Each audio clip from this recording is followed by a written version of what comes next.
Hey there, everyone. Meteorologist Ryan Weekman in for our Sunday night weather hangout. Having a lot of fun today with that snow that fell across the area.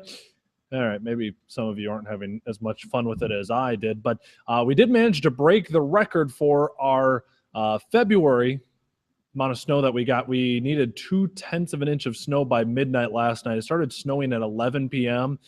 And by midnight, we officially had 3/10 of an inch. So not only did we tie the February record, we actually broke it for the most snowfall. And March apparently is no slouch either. Officially 4.4 inches of snow today here in Toledo. A little bit of overachieving banding of snow happened this afternoon. Keep in mind, we only average about 5.5 inches of snow for the entire month of March. So, yep. Winter definitely continuing out there for us. For those of you who are just joining in for the first time, if you're joining in live, you still have a chance to ask some questions. I've got my tweet deck opened up over here. Feel free to ask some questions. I just saw one from Sean a few moments ago asking about rain, I believe, on Tuesday. So, Sean, we'll get to that question coming up here in just a few minutes.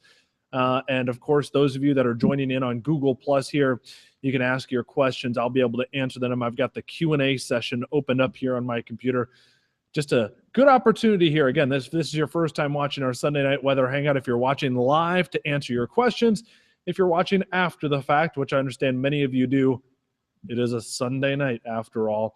Give you a chance to catch up on what we're thinking for the forecast here. And things do get interesting, not Monday, but Tuesday, our second storm of this early March. You know, the pun or the common saying, in like a lion, out like a lamb. We'll see how that turns out for this March, but certainly coming in very active for us. And Tuesday will be a mess across the area, I think, for us here. Let's set the stage. Let's see what's going on across the entire nation before we get into too many details here. One of the cool things we get to do with this is set up a screenshot.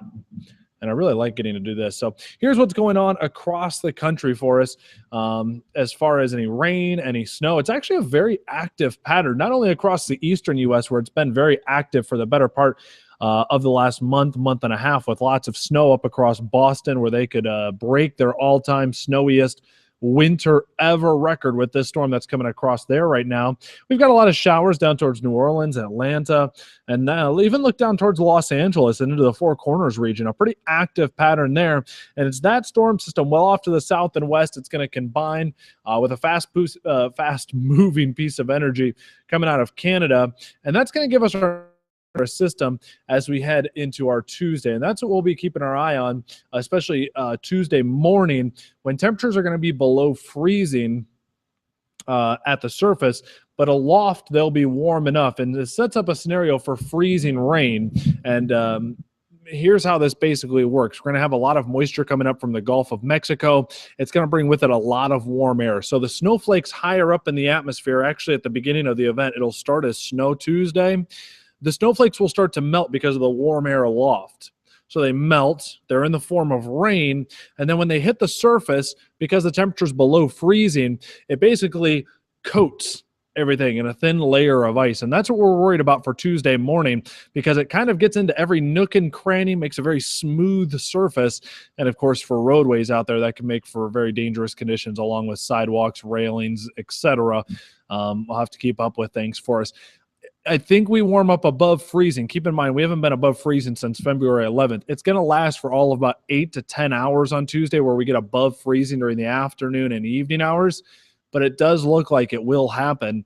And then as we head into Wednesday, a big cold front comes through, and that's going to plunge temperatures back down into highs in the teens for Thursday. And that's a pretty big deal for the first week of March. Temperatures for highs in the teens and overnight lows down near zero, below zero.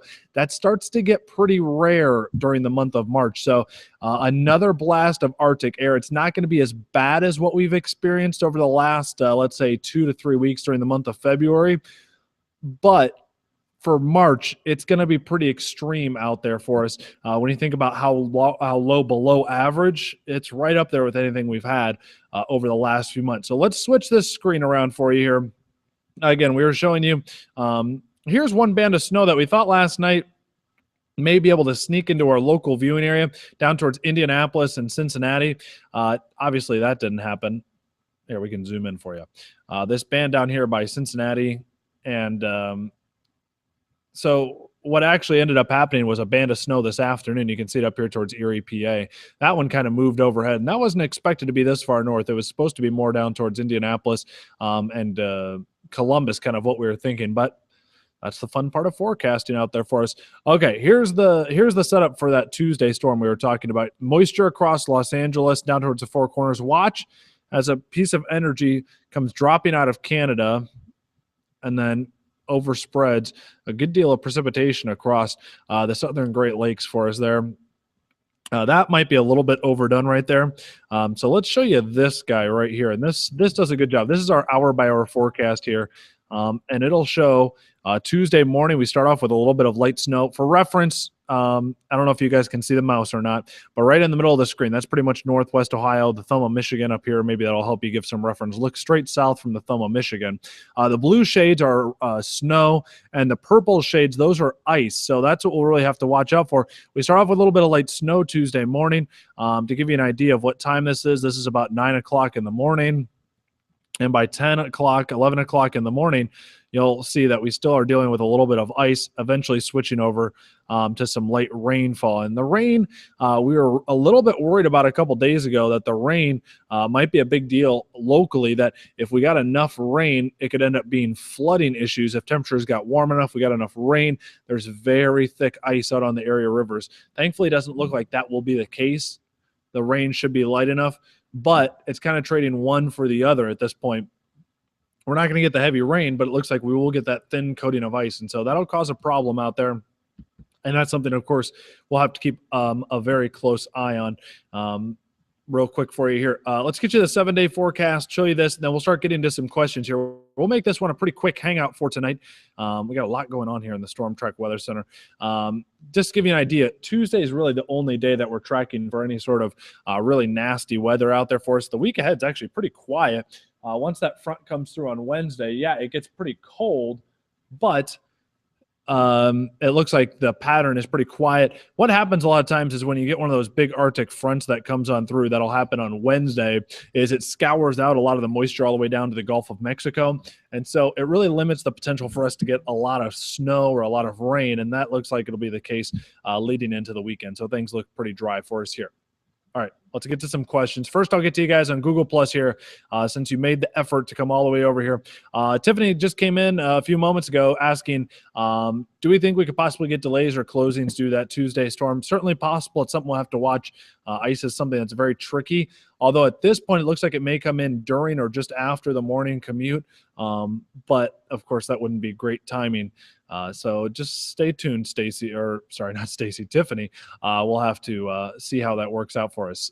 Gold was asking about school closings, delaying, any big snowstorms. That's obviously the big question. I know a lot of students want to know what are the chances for school closings this week. Only chance you've got is Tuesday. I think the snow from today is very easily melted by the salt out there and the plows and things, even as it was falling through the day. You can see on a day like this in March how much higher that the sun angle really is across the area. Even though we are cloudy most of the day, any place that had any sort of salt or had a lot of traffic on the roadways was mainly in the form of just wet roadways. And that's because that radiation can still get through the clouds, albeit not as much as on a sunny day, and that can help warm surfaces out there. So the snow just doesn't stick as well in March as it does in February and January, even 2-3 weeks ago. It's nowhere near as effective on sticking out there, especially if the snow rates aren't very heavy for us. Shane was asking, what's my opinion on snow chances Wednesday night into Thursday morning? Shane, I don't see any real chance Wednesday night into Thursday morning locally. There'd have to be a pretty major buckle in the storm system.